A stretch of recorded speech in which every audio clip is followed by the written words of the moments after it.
नमस्कार, स्वागत है आपका हमारे चैनल यूएई खबर पर। चलिए शुरू करते हैं आज की ताजा बुलेटिन, जिसमें सबसे पहले हम जानेंगे खबरों की हाइलाइट्स, फिर खबरों को विस्तार से जानेंगे। लेकिन उससे पहले आप हमारे चैनल को सब्सक्राइब जरूर कर लीजिए और घबराने की जरूरत नहीं है। जिन लोगों ने भी हमें कमेंट कर बताया कि वो आखिरकार हमारे वीडियो को देख कहां से रहे, उनके नाम भी हम जानेंगे, लेकिन वीडियो के अंत में, तो अंत तक जरूर देखें। फिलहाल के लिए चलिए बताते हैं यूएई की तमाम बड़ी खबरें और खाड़ी देशों की तमाम बड़ी खबरें, जिसमें सबसे पहले बताते हैं आपको हाइलाइट्स, फिर खबरों को विस्तार से आपको बताएंगे। भारतीय जहाज पर ओमान तट के पास हमला, सभी क्रू सदस्य सुरक्षित। मिडिल ईस्ट में बढ़ा तनाव, सीजफायर के 37वें दिन भी हालत नाजुक।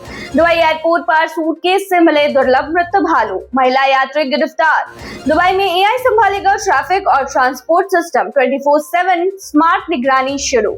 यूएई लॉटरी रिजल्ट जारी, 30 दिरहम मिलियन जैकपॉट फिर रहा खाली। और आखिर में हम जानेंगे क्या है आज के रियल रेट्स, क्या है आज के गोल्ड रेट्स और क्या है आज के दिरहम रेट्स। तो चलिए अब खबरों को विस्तार से बताते हैं। भारतीय जहाज पर ओमान तट के पास हमला, सभी क्रू मेंबर सुरक्षित। ओमान के तट के पास भारतीय झंडे वाले एक जहाज पर हमला होने की खबर सामने आई है। भारत सरकार ने इस घटना को गंभीर बताते हुए कहा है कि जहाज पर मौजूद सभी भारतीय क्रू सदस्य सुरक्षित हैं। विदेश मंत्रालय के प्रवक्ता रणधीर जायसवाल ने कहा है कि नागरिक जहाजों और नाविकों को निशाना बनाना पूरी तरह से अस्वीकार्य है और समुद्री व्यापार की सुरक्षा बनाए रखना बेहद जरूरी है। फिलहाल हमले के पीछे किसका हाथ है, इसकी कोई आधिकारिक पुष्टि नहीं हुई है, लेकिन कार्य क्षेत्र में बढ़ते तनाव के बीच इस घटना ने अंतर्राष्ट्रीय स्तर पर चिंता बढ़ा दी है। मिडिल ईस्ट में बढ़ा तनाव, सीजफायर के 37वें दिन भी हालत नाजुक। आपको बता दें कि सीजफायर लेकर तनाव जो है वो बढ़ गया है मिडिल ईस्ट में। बता दें अमेरिका, इजराइल, ईरान और लेबनान के बीच जारी तनाव के बीच सीजफायर का 37वां दिन भी काफी तनावपूर्ण रहा है। रिपोर्ट के मुताबिक लेबनान में इजरायली हमलों में कई लोगों की मौतें हुई हैं, जबकि अमेरिका लगातार शांति वार्ता के जरिए हालात संभालने की कोशिश कर रहा है। इसी बीच यूएई ने उन खबरों को भी खारिज कर दिया जिनमें दावा किया जा रहा था कि इजरायली प्रधानमंत्री बेंजामिन नेतन्याहू ने युद्ध के दौरान दुबई का दौरा किया था। वहीं स्ट्रेट ऑफ होर्मुज को लेकर भी चिंता बनी हुई है और पूरे मध्य पूर्व में सुरक्षा अलर्ट बढ़ा दिया गया है। अमेरिका और ईरान के बीच सीजफायर फिलहाल कायम है, लेकिन क्षेत्र में हालात अभी भी बेहद नाजुक माने जा रहे हैं। दुबई एयरपोर्ट पर सूटकेस से मिले दुर्लभ मृत भालू, महिला यात्री गिरफ्तार। आपको बता दें कि एक महिला यात्री के पास से एक दुर्लभ मृत भालू मिला है। दुबई एयरपोर्ट पर वन्यजीव तस्करी का चौंकाने वाला मामला सामने आया है, जहां दुबई कस्टम ने एक एशियाई महिला यात्री को पकड़ा है, जिसके सूटकेस के अंदर दुर्लभ प्रजाति के मृत भालू के बच्चे छिपाए गए थे। अधिकारियों को स्कैनिंग के दौरान सामान में कुछ संदिग्ध लगा, जिसके बाद तलाशी में एक टोकरी मिली जिसमें दोनों मृत भालू रखे हुए थे। पूछताछ में महिला ने दावा किया है कि उसे सिर्फ बैग पहुंचाने के लिए दिया गया था और इसके बदले पैसे मिलने थे। जांच में पता चला है कि भालू एक संरक्षित और संकटग्रस्त प्रजाति से जुड़े थे, जिन्हें अंतर्राष्ट्रीय वन्यजीव संरक्षण कानूनों के तहत सुरक्षा मिली हुई है। इसके बाद मामला दुबई पुलिस की एनवायरमेंट क्राइम यूनिट को सौंप दिया गया है और अब पूरे नेटवर्क की जांच की जा रही है कि आखिर उस मृत भालू के बच्चे को कहां ले जाया जा रहा था, कौन इसके पीछे है और उनका आगे होने क्या वाला था। दुबई में एआई संभालेगा ट्रैफिक और ट्रांसपोर्ट सिस्टम, 24/7 स्मार्ट निगरानी शुरू। आपको बता दें कि दुबई में अब एआई जो है वो ट्रैफिक और ट्रांसपोर्ट सिस्टम को संभालने वाला है। दुबई अब अपने ट्रांसपोर्ट सिस्टम को पूरी तरह एआई और स्मार्ट टेक्नोलॉजी से अपग्रेड कर रहा है। रोड एंड ट्रांसपोर्ट अथॉरिटी यानी कि आरटीए ने एक नया टेक्नोलॉजी ऑपरेशन कंट्रोल शुरू किया है, जो 24/7 पूरे शहर के डिजिटल ट्रांसपोर्ट सेवाओं और सिस्टम पर नजर रखेगा। इस सेंटर के जरिए रोजाना 500 से ज्यादा सपोर्ट रिक्वेस्ट और 200 से ज्यादा डेटा सर्वर मॉनिटरिंग किए जाएंगे। अधिकारियों के मुताबिक एआई आधारित यह सिस्टम ट्रैफिक, डिजिटल सर्विसेज और ट्रांसपोर्ट नेटवर्क को रियल टाइम में ट्रैक करेगा, ताकि किसी भी तकनीकी समस्या को तुरंत ठीक किया जा सके। आरटीए का कहना है कि दुबई लगातार एआई, डेटा एनालिटिक्स और स्मार्ट इंफ्रास्ट्रक्चर में निवेश कर रहा है, ताकि शहर को दुनिया के सबसे एडवांस और स्मार्ट शहरों में शामिल रखा जा सके। तो आपको बता दें कि अब पूरी तरीके से एआई में अपग्रेड होगा ट्रैफिक और ट्रांसपोर्ट सिस्टम यूएई का। यूएई लॉटरी रिजल्ट जारी, 30 मिलियन दिरहम का जैकपॉट जो है इस बार फिर रहा खाली। इतनी बुरी बात है कि एक 30 मिलियन का जो जैकपॉट है वो खाली जा रहा है। बता दें यूएई लॉटरी के नए लकी ड्रॉ के रिजल्ट जारी हो गए हैं। 13 मई 2026 को हुए ड्रॉ नंबर 260513 में डे सेक्शन के विनिंग नंबर्स थे 925, 216, 23 और 5, जबकि लकी मंथ नंबर था 7। इस बार 30 मिलियन दिरहम यानी कि करीब 68 करोड़ रुपए का जैकपॉट किसी ने नहीं जीता और 5 मिलियन दिरहम यानी कि सेकंड प्राइज भी अनक्लेम्ड ही रहा। हालांकि लकी चांस कैटेगरी में 3 खिलाड़ियों ने 50,000 दरहम 50,000 दरहम जीते हैं। उनके विनिंग आइडियाज है BE294 6839 AT1839 187 और AY2300136। यूए लॉटरी अब हर बुधवार और शनिवार को आयोजित की जाती है, जिससे खिलाड़ियों को हफ्ते में 2 बार जीतने का मौका मिलता है। तो आप भी इसमें पार्टिसिपेट करना चाहे तो कर सकते हैं। अब यूए में ऑनलाइन होगी ईद की कुर्बानी, घर बैठे बुक कर सकते हैं ऊंट से लेकर भेड़। आपको बता दें कि अब आप घर से ही ऑनलाइन मंगा सकते हैं कुर्बानी देने के लिए जानवर। अब यूए में ईद उल अज़हा के लिए कुर्बानी करना पहले से कई ज्यादा इजी हो गया है। देखिए, इस साल यूए रेजिडेंट्स भेड़ बकरी से लेकर ऊंट तक ऑनलाइन ऑर्डर कर सकेंगे। नून ने ऑनलाइन बजट प्लेटफॉर्म जबते के साथ मिलकर नई डिजिटल कुर्बानी सर्विसेज जो है वो शुरू की है, जहां लोग घर बैठे शिप, कैमल, काऊ और दूसरी लाइव स्टॉक एनिमल्स बुक कर सकते हैं। इनकी कीमत जो है वो 1050 दरहम से शुरू हो रही है।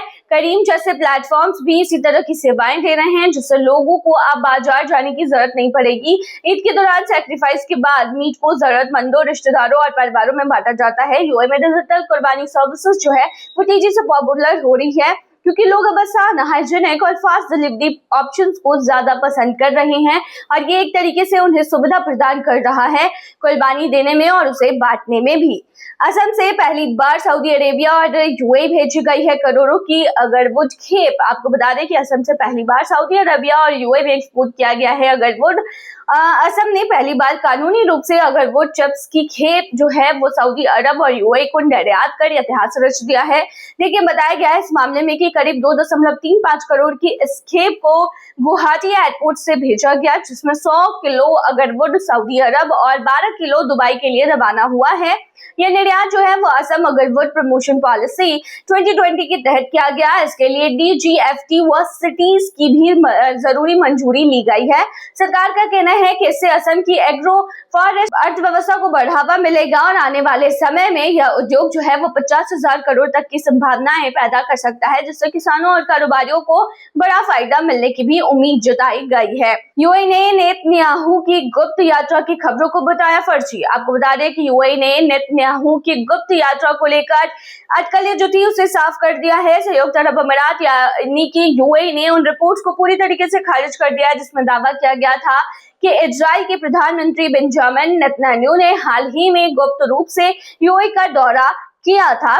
यूए के बता दें कि विदेश मंत्रालय ने बयान जारी कर कहा है कि ऐसी खबरें बेबुनियादी हैं और देश में किसी भी इजरायली सैन्य या राजनीतिक प्रतिनिधिमंडल की सीक्रेट एंट्री नहीं हुई है। यह दावा जो है वो उस समय सामने आया जब कुछ मीडिया रिपोर्ट्स में कहा गया कि ईरान के साथ बढ़ते तनाव के बीच नेतन्याहू ने यूए के राष्ट्रपति मोहम्मद बिन जायद अल नहयान से गुप्त मुलाकात की थी। हालांकि यूए ने साफ किया है कि इजराइल के साथ उनके सभी संबंध जो है वो आधिकारिक और पारदर्शी तरीके से चलाए जाते हैं और जो मीटिंग की बात है वो पूरी तरीके से फर्जी निकली है, ये भी बताया गया है यूए के फॉरेन मिनिस्टर के द्वारा। दुबई में 3 दिन तक लापता रहा तेलंगाना का मजदूर, परेशान हालात में मिला। आपको बता दें कि तेलंगाना के निजामाबाद से खबर निकलकर सामने आई, जहां पर निजामाबाद जिले के रहने वाले मोदू गंगाधर दुबई में 3 दिन तक लापता रहने के बाद परेशान हालत में मिले हैं। वह 29 अप्रैल को शारजाह के GCC कॉन्ट्रैक्टिंग कंपनी में स्टील फिक्सर की नौकरी के लिए यूए गए थे, लेकिन 4 मई को अचानक गायब हो गए। परिवार के मुताबिक 7 मई को उनका पता चला, लेकिन उनकी मानसिक स्थिति उस दौरान ठीक नहीं लग रही थी और उन्हें इलाज की जरूरत भी बताई गई है। गंगाधर की पत्नी ने हैदराबाद में आयोजित सीएम प्रवासी प्रजावाणी कार्यक्रम में सरकार से मदद की गुहार लगाई है। परिवार ने भारतीय दूतावास और विदेश मंत्रालय से उन्हें सुरक्षित भारत वापस लाने और इलाज कराने की मांग भी की है। यूए में डर्टी गोल्ड पर बड़ा एक्शन, सरकार ने बनाई नई एमएल टास्क फोर्स। बता दें कि यूए ने गोल्ड कारोबार में मनी लॉन्ड्रिंग और अवैध फंडिंग पर सख्ती बढ़ाते हुए नई एंटी मनी लॉन्ड्रिंग यानी कि AML टास्क फोर्स लॉन्च की है। अर्थव्यवस्था और पर्यटन मंत्री अब्दुल्ला बिन टॉक अल मर्री ने दुबई के गोल्ड सूक का दौरा कर ज्वेलर्स और ट्रेडर्स को साफ संदेश दिया है कि देश में डर्टी गोल्ड के लिए कोई जगह नहीं है। सरकार अब गोल्ड सेक्टर से जुड़ी कंपनियों पर कड़ी निगरानी रखेगी और अंतर्राष्ट्रीय नियमों का पालन सुनिश्चित करेगी। यूए पहले ही FATF की ग्रे लिस्ट से बाहर आ चुका है और अब अगले ग्लोबल रिव्यू से पहले गोल्ड मार्केट को पूरी तरह पारदर्शी बनाने का काम कर रहा है। इसके लिए यूए गोल्ड डिलीवरी स्टैंडर्ड, जिम्मेदार गोल्ड सोर्सिंग नियम और ट्रेडर्स का डेटाबेस जैसे कई सिस्टम लागू किए गए हैं। रिपोर्ट्स के मुताबिक 2024 में यूएई में करीब 683 बिलियन दिरहम का गोल्ड ट्रेड हुआ, जबकि देश में 6000 से ज्यादा गोल्ड कंपनियां काम कर रही हैं। चलिए अब आखिर में जानते हैं कि आज के रियल रेट्स, क्या आज के गोल्ड रेट्स और क्या है आज के दिरहम रेट्स। तो शुरू करेंगे सबसे पहले रियल रेट है। आज एक सऊदी रियाल में 25.50 रुपया है, जो कि पिछले दिन 25.46 रुपया था। वहीं आज एक सऊदी रियाल में 40.73 नेपाली रुपीस है, जो कि पिछले दिन 40.74 नेपाली रुपीस है। वहीं आज एक सऊदी रियाल में 32.66 बांग्लादेशी टका है, जो कि पिछले दिन 32.74 बांग्लादेशी टका था। वहीं आज एक सऊदी रियाल में 74.25 पाकिस्तानी करेंसी है, जो कि पिछले दिन 74.23 पाकिस्तानी करेंसी थी। वहीं आज एक सऊदी रियाल की बात करें तो आज इसमें 25.45 भूटानी करेंसी है, जो कि पिछले दिन 25.44 भूटानी करेंसी थी। अब बिना देरी किए चलिए बताते हैं आज के गोल्ड के रेट्स। तो बता दें यूएई में सोने की कीमतों में लगातार उतार चढ़ाव जो है वो जारी है, जहां पर यूएई में 18 कैरेट सोने की जो प्राइस है वो 427.10 दिरहम प्रति ग्राम है, जो कि पिछले दिन 430.75 दिरहम प्रति ग्राम थी। यानी कि आज के गोल्ड के रेट की 18 कैरेट की भारतीय मुद्रा में कीमत जो है वो 11,145 के होते हैं। वहीं आज के 22 कैरेट गोल्ड के दाम की बात करें तो ये 522 दिरहम प्रति ग्राम है, जो कि भारतीय मुद्रा में 13,622 के होते हैं, जो कि पिछले दिन 524.25 दिरहम प्रति ग्राम है। वहीं दुबई में आज 24 कैरेट सोने के दाम की बात की जाए तो ये 563.75 दिरहम प्रति ग्राम है, जो कि पिछले दिन 566.25 दिरहम प्रति ग्राम थे। वहीं आज 24 कैरेट सोने के दाम की भारतीय मुद्रा की बात करें तो आज ये 14,711 के होते हैं।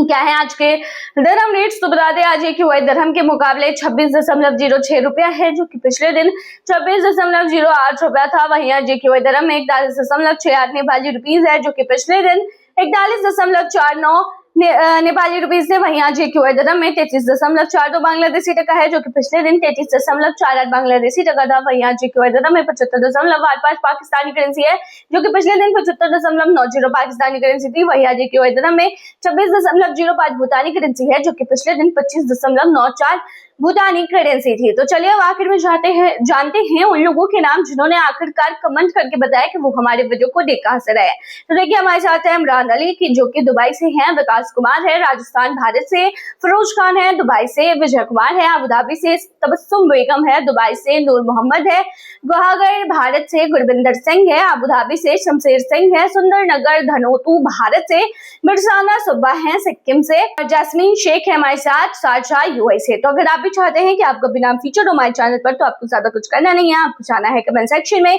वहां लिखना है अपना नाम, साथ ही में लिखिए कि आप कहां से हमारे वीडियो को देख रहे हैं, और कोई क्वेरी हो तो वो भी लिख सकते हैं, साथ ही में अगर कुछ जानना चाहते हैं तो वो भी लिख सकते हैं।